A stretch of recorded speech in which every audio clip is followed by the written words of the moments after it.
turma, aqui é a professora Marília e vamos falar agora de problemas de contagem. Vamos estudar análise combinatória. Inicialmente, vamos entender esse problema. Para assistir a uma peça de teatro, Rogério precisa comprar o ingresso em um dos 4 guichês do teatro e passar por uma das 2 catracas disponíveis. Então, há 2 escolhas a serem feitas. Primeiro, ele escolhe o guichê, que tem 4 opções, e depois ele escolhe a catraca, tendo 2 opções. Bom, gente, como é que a gente pode verificar de quantas maneiras diferentes o Rogério pode comprar esse ingresso dele? Para isso, nós vamos usar o diagrama de árvore ou árvore de possibilidades. Como é que isso funciona? A gente vai começar a conjecturar as maneiras do Rogério fazer esse procedimento, tá? Então, vamos imaginar inicialmente que ele vai e se dirige ao guichê 1 para comprar o ingresso. E depois ele entra pela catraca 1. E isso faz a combinação guichê 1, catraca 1. Uma maneira do procedimento acontecer. Suponhamos de outro modo que ele compre o ingresso no guichê 1, mas na hora de passar na catraca, ele passa na catraca 2. E isso já dá uma combinação diferente da combinação inicial. Mas, se ele não comprar o ingresso dele no guichê 1 e comprar no guichê 2, aí ele ainda tem as 2 possibilidades de catraca, né? Comprou o ingresso no guichê 2, entrou pela catraca 1, isso faz uma possibilidade diferente das outras 2 anteriores. Da mesma forma, se ele comprar o ingresso dele na catraca 2, no guichê 2 e passar pela catraca 2, já dá uma combinação diferente das anteriores novamente. E assim, gente, é possível conjecturar sobre todas as outras possibilidades, né? Entrando, inicialmente passando pelo guichê 3, né? Dá para pensar, combinar isso com a catraca 1 e catraca 2, e depois a combinação do guichê 4 com as catracas também 1 e 2.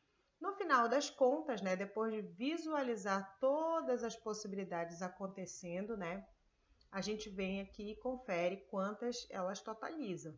Então, aqui 1, 2, 3, 4, 5, 6, 7, 8. Aí a gente vem lá e dá a resposta. Olha, eu tenho 8 possibilidades diferentes de fazer esse processo aí que o Rogério precisa passar, né? Que é comprar o ingresso e depois entrar no teatro. Bom, pessoal, vocês sabem que essa árvore de possibilidades, ela é interessante porque a gente vai entendendo cada uma das maneiras diferentes, né, de serem tomadas a decisão. A gente não vai, em momento nenhum, dizer qual foi a decisão que o Rogério tomou, mas a gente vai listar todas as possibilidades para essa decisão. Tá? Então, são 8 maneiras diferentes de tomar essa decisão aí, de comprar o ingresso e depois passar por uma catraca. Em vez de fazer toda essa contagem, nós poderíamos simplesmente observar que, no final das contas, tudo se resume em 2 decisões que ele tem que tomar. Primeiro, ele tem que escolher um guichê para comprar o ingresso. Depois, ele tem que escolher uma catraca para atravessar. Quando ele for tomar a primeira decisão, que é sobre o guichê, a gente tem que observar quantas opções de guichê ele tem. Então, guichê 1, 2, 3 e 4, 4 opções de guichê. E na hora de passar na catraca, quantas opções ele tem? Ele tem apenas a catraca 1 e a catraca 2, ou seja, 2 opções. Então, todo problema de contagem, na verdade, ele é uma combinação, né, das decisões, das possibilidades de decisões. Então, as opções para a primeira decisão combinadas com as opções para a segunda decisão, né, aí eu multiplico 4 vezes 2, 8. E chegamos ao resultado da mesma forma e de uma maneira até muito mais rápida. Então, esse método que a gente acabou de utilizar, a gente chama de princípio fundamental da contagem, que também é conhecido como princípio multiplicativo. Então, a gente substitui uma contagem, né, literal, em vez de a gente fazer a árvore de possibilidades e conferir literalmente quantas são as opções, né, quantas são as possibilidades, a gente usa da multiplicação para fazer essa contagem. Por isso, o princípio multiplicativo ou o princípio fundamental da contagem. Vamos definir isso então. Se há x opções de escolhas para realizar A1 e, realizado A1, y opções de escolhas para realizar A2, qualquer que tenha sido a primeira escolha, então x vezes y modos de se realizar sucessivamente A e 1. Tá? Então, esse é o princípio fundamental da contagem, né? Então, se a gente tem que realizar duas determinadas escolhas, nesse caso ele está dizendo aqui que essas escolhas são as decisões A1 e A2, né? Para tomar a decisão A1, eu tenho X opções. Para tomar a decisão A2, eu tenho Y opções. Então, o meu total de possibilidades, né, de combinação dessas minhas duas decisões pode ser feita pela multiplicação das opções da primeira vezes as opções da segunda, exatamente como eu havia mostrado no problema anterior. Vamos agora a alguns nossos exemplos. No exemplo A, ele diz o seguinte: vamos contar a quantidade de números de 3 algarismos em que o primeiro algarismo é 1, 2 ou 3. O segundo algarismo só pode ser 5 ou 6. E o terceiro algarismo tem que ser 0, 8 ou 9. Vejamos como isso ficaria num diagrama de árvore, né? Árvore de possibilidades. Olha o que acontece, pessoal. Em primeiro momento, eu vou fazer o seguinte. E se eu começar, o meu primeiro algarismo só pode ser 1, 2 ou 3, né? Se eu começar com o número 1, eu agora tenho que decidir, eu já pensei no meu primeiro algarismo. E sobre o meu segundo algarismo? Meu segundo pode ser 5 ou 6. Se for 5, aí eu tenho que me preocupar com o terceiro algarismo agora. Bom, se for 5, meu terceiro pode ser 0, 8 ou 9. Aí eu faço, respectivamente, 150, 158 e 159. Então, só aí já são 3 maneiras diferentes de fazer esses números, né? Vamos imaginar que eu comecei com 1 no primeiro algarismo, coloquei o 5 para ser o segundo algarismo, coloquei o 6 para ser o segundo algarismo agora e coloquei o 0 para ser o terceiro algarismo. Aí mais uma possibilidade. E a gente fica conjecturando, mas eu não quero começar com 1, agora eu quero começar com 2. Então tem todas essas novas possibilidades. E depois, se começar com 3, tem todas essas novas possibilidades. E aí depois que está tudo pronto, a gente enxerga cada um desses números e vai conferindo no total quanto eles são, né? Percebam que a árvore de possibilidades ela é interessante, né? Ela ajuda nesse apelo visual, mas ela é pouco prática. Então, vamos ao nosso princípio fundamental da contagem para resolver esse problema. Nós aqui temos 3 decisões. Quais são? A primeira decisão é decidir sobre quem vai ser o primeiro algarismo. A segunda decisão vai ser quem vai ser o segundo algarismo. E a última decisão será decidir pelo terceiro algarismo. Vamos observar as opções para o primeiro algarismo. Eu posso colocar lá o número 1, o número 2 ou o número 3. Isso representa para mim 3 possibilidades para esse número começar. Ou ele começa com 1, ou com 2, ou com 3. O segundo algarismo, que é o algarismo do meio, ele pode ser o número 5 ou ele pode ser o número 6. Isso quer dizer que eu tenho 2 opções. Já o terceiro algarismo pode ser o 0, pode ser 8 ou ainda o número 9. Isso representa para mim 3 opções aí para tomar minha terceira e última decisão. Daí, pessoal, é só multiplicar. 3 vezes 2 dá 6 e 6 vezes 3 dá 18. 18 números diferentes que satisfazem aí essa condição. Vamos ao segundo exemplo. Suponha que em determinado país as placas dos veículos devam ser compostas por 3 letras, escolhidas entre as 26 letras do alfabeto, e 3 algarismos, escolhidos entre os de 0 a 9 nessa ordem. Uma possível placa teria inscrição QMG 177, por exemplo. Percebe que ele colocou aqui 77 para indicar que sim, pode ter repetição de algarismos. Para determinar a quantidade máxima de placas diferentes, considere o esquema a seguir em que cada traço corresponde a uma escolha. A gente não vai fazer o esquema, tá? Esse esquema está lá no livro. Eu vou direto aqui pelo princípio fundamental da contagem. Vamos lá. Então, para a gente montar uma placa, a gente tem 2 decisões básicas aqui. A primeira delas é decidir quais são as letras que entrarão nessa placa. Depois a gente vai observar quais são os algarismos que vão entrar na nossa placa, certo? Sobre a decisão das letras, nós temos que escolher 3 letras. Sobre a decisão do algarismo, eu tenho que escolher 3 algarismos também. Sobre as letras, eu posso escolher para a primeira letra qualquer uma das 26 do alfabeto. Da mesma forma que a segunda letra pode ser qualquer uma das 26 do alfabeto. E a minha terceira decisão vai ser também por uma letra que também pode ser qualquer uma das 26 do alfabeto. Já sobre os algarismos, eu posso escolher qualquer um que vá de 0 até 9, ou seja, eu tenho 10 opções para escolher meu primeiro algarismo.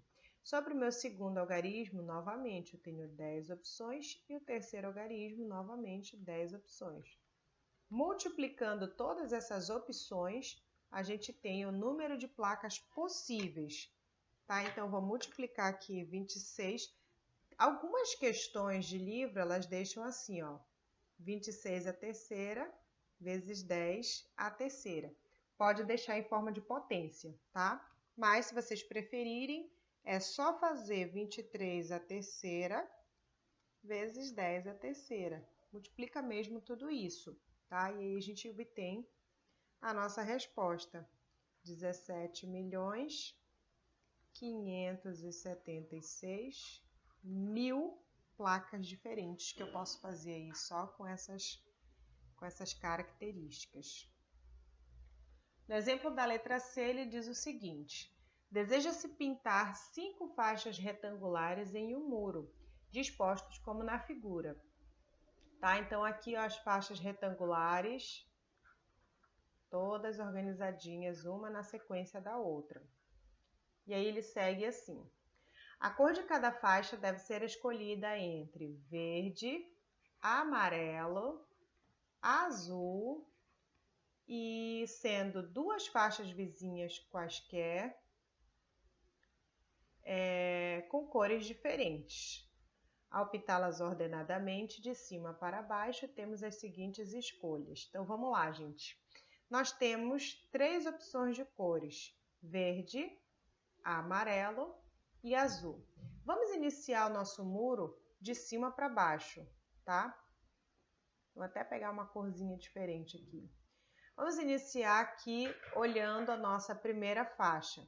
Essa faixa de cima, eu vou começar o meu muro, ele está todo em branco. Eu posso começar com verde, com amarelo ou ainda com o azul. Qualquer uma das cores, porque eu não usei nenhuma mesmo. Isso representa para mim 3 opções para pintar essa primeira faixa, certo? O que acontece? 2 faixas, ele frisa bem isso aqui, ó. 2 faixas vizinhas quaisquer tem que ter cor diferente. Então, quando a gente for olhar para a segunda faixa, eu tinha 3 opções para pintar a primeira, mas quando eu for pintar a segunda, a primeira já está pintada. Então, a cor que eu usei aqui não vai poder mais ser usada na segunda vez. Vamos supor que eu usei aqui a verde. Então, ela não vai poder figurar aqui como opção na minha segunda faixa. Eu teria como opção apenas o amarelo e o azul. Ficou claro isso? A cor que eu já usei na faixa anterior, eu não posso usar novamente. Isso quer dizer que, deixa eu limpar que não necessariamente é o verde, tá, gente? Que fique bem claro. Nós não vamos tomar decisão nenhuma, nós vamos apenas conjecturar essas possibilidades, tá? Então, vamos supor que eu já fiz a minha escolha, eu só não vou dizer para vocês qual foi a minha escolha. Mas das três, eu já usei uma aqui, então eu só posso usar duas das que eu ainda não usei. Tudo bem? Quando eu for olhar para a terceira faixa, eu não vou mais me preocupar com a escolha que eu fiz lá na primeira. Eu vou me preocupar com a escolha apenas que eu fiz na segunda. Aí na segunda, eu tinha duas opções, mas independente dessas opções, eu fiz a minha pintura.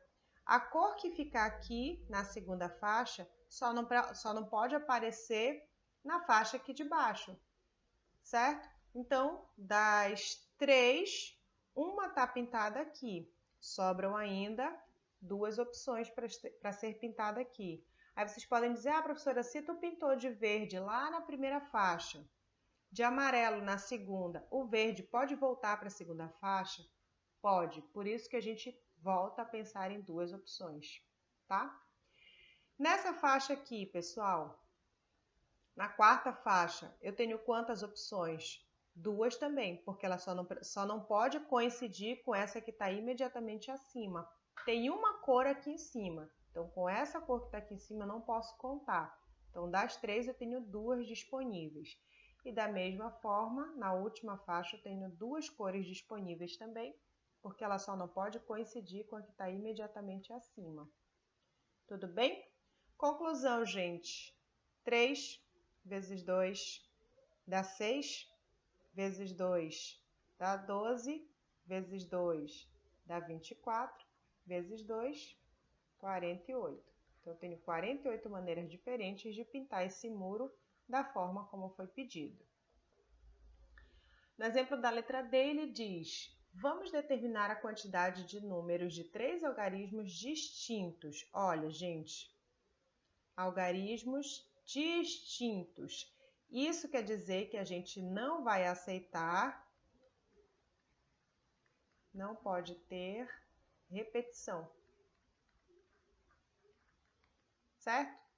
Para formar um desses números, escolhemos cada um de seus 3 algarismos, um a um. Um tipo de número de 3 algarismos, por exemplo, número de 3 algarismos são números que são maiores, né, do que 100, maiores ou iguais a 100.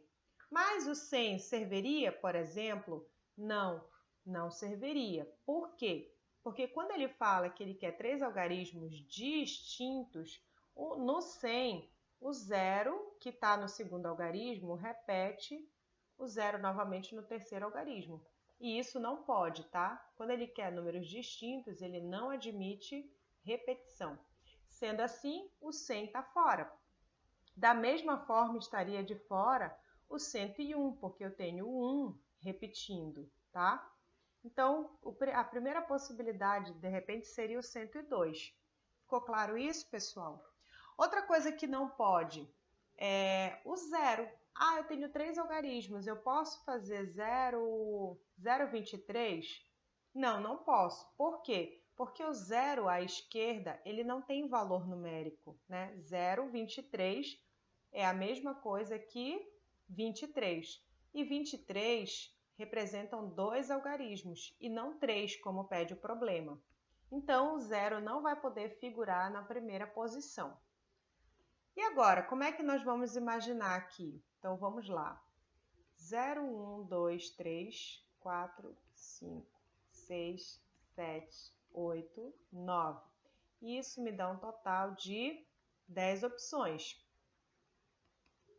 Então, vamos focar nas nossas decisões. 3 algarismos, né? Então, tá aqui. Primeiro, segundo, terceiro algarismo. Então, são as decisões que nós vamos tomar. Quem vai ser o primeiro algarismo? Quem vai ser o segundo algarismo? E quem vai ser o terceiro algarismo? Vamos pensar no primeiro algarismo. Pode ser o zero? Vocês já viram que não pode ser zero no primeiro algarismo. Se o zero não pode entrar no primeiro algarismo, quem pode? O 1, o 2, o 3, 4, 5, 6, 7, 8 ou 9. Então, essas opções que restaram são, ao todo, 9 opções, tá? Vamos agora pensar no segundo algarismo. Olha lá. Dos 9 algarismos disponíveis para o primeiro dígito, eu usei um. Um algarismo vai ficar na hora que eu tomar minha decisão. Restam, sem ser utilizados, dos 9, vão restar 8. Ei, mas espera aí. E o zero? Aí sim, gente. Agora, o zero, ele só tinha uma restrição. Ele não podia entrar no primeiro algarismo. Mas no segundo algarismo, ele já pode. Então, vamos lá. A gente viu que das 9 opções que eu já usei, restaram 8. Mas o zero já pode voltar a ser opção para mim. Então, em vez de 8, eu restabeleço aqui o 9, tá? 8 de todo esse pessoal aqui, que estava restando após a minha primeira escolha, né? E mais o zero voltando como nova opção para mim, portanto, 9 aqui, tá? E para fazer o terceiro algarismo, pessoal, pensa lá. Eu acabei de escolher quem vai ficar no meu segundo algarismo. Das 9 opções, uma vai ser efetivamente escolhida, restando então 8 disponíveis para fazer esse terceiro algarismo, certo? Então agora é só multiplicar 9 vezes 9 vezes 8, que dá 648 algarismos diferentes, seguindo essas características. Na letra L diz assim: vamos determinar a quantidade de números pares de 3 algarismos distintos. Olha que ele colocou uma novidade aqui. 3 algarismos distintos, a gente já tem uma noção, mas ele acrescentou a conversa aqui, a brincadeira de o número ser par. Para o número ser par, vocês têm que lembrar que ele precisa terminar com par. Simples assim, né? Um número par obrigatoriamente termina com par. Mas vocês viram também que a gente tem uma polêmica nessa conversa, que é a questão do zero, tá? Então, vou listar aqui todas as nossas opções e vamos pensar no nosso algarismo par. Então, vamos imaginar no primeiro momento, né, no primeiro caso, que o meu número é par porque termina com zero.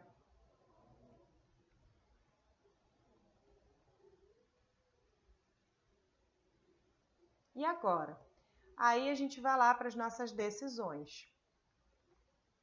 Bom, se o meu último algarismo termina com zero, o zero representa uma única opção, certo?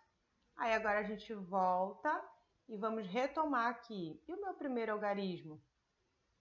E o meu segundo algarismo? Vamos decidir sobre isso agora. Bom, se o zero já está fixado lá como meu último algarismo, eu vou necessariamente terminar com zero. De todas as opções que eu tenho, né, de 1 até 9, eu tenho 9 disponíveis. Desses 9, 1 eu vou usar para o meu primeiro algarismo e vão sobrar 8 que ficarão disponíveis para usar no segundo algarismo. Aí eu vou multiplicar 9 vezes 8 vezes 1, 72. Então, eu tenho 72 números pares terminados com zero. Mas é só de zero que existe número par?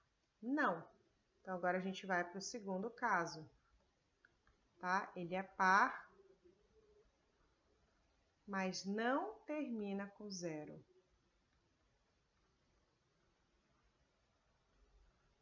E agora? Vamos lá pensar nas nossas decisões. Bom, se ele não termina com 0, ele pode ser 1, ele pode ser 2, ele pode ser 4, pode ser 6 ou ainda 8.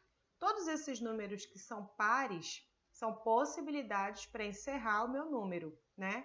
Para ser o meu terceiro algarismo. Então, eu quero garantir logo essa característica de ser par. Então, ou ele termina com 2, ou com 4, ou com 6, ou com 8, já que ele não vai terminar com 0.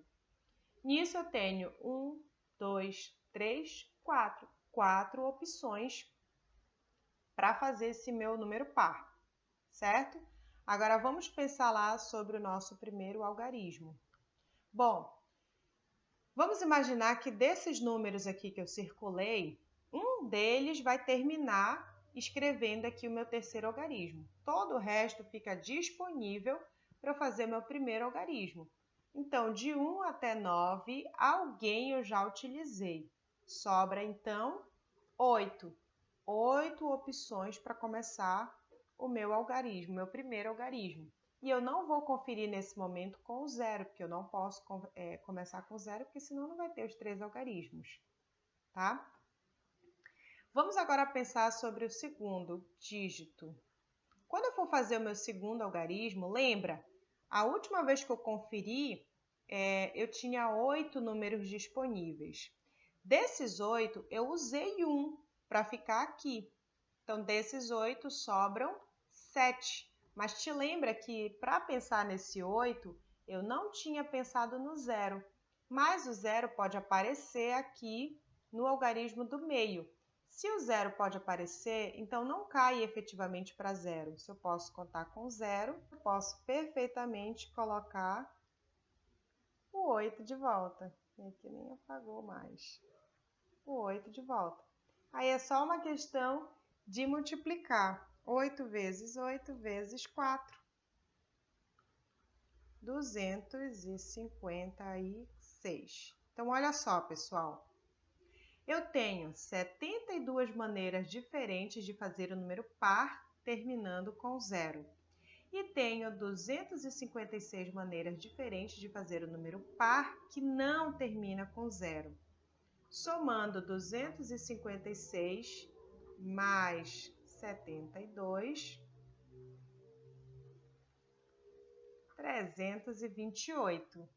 Então, nós temos 328 maneiras diferentes de fazer o número par com 3 algarismos distintos.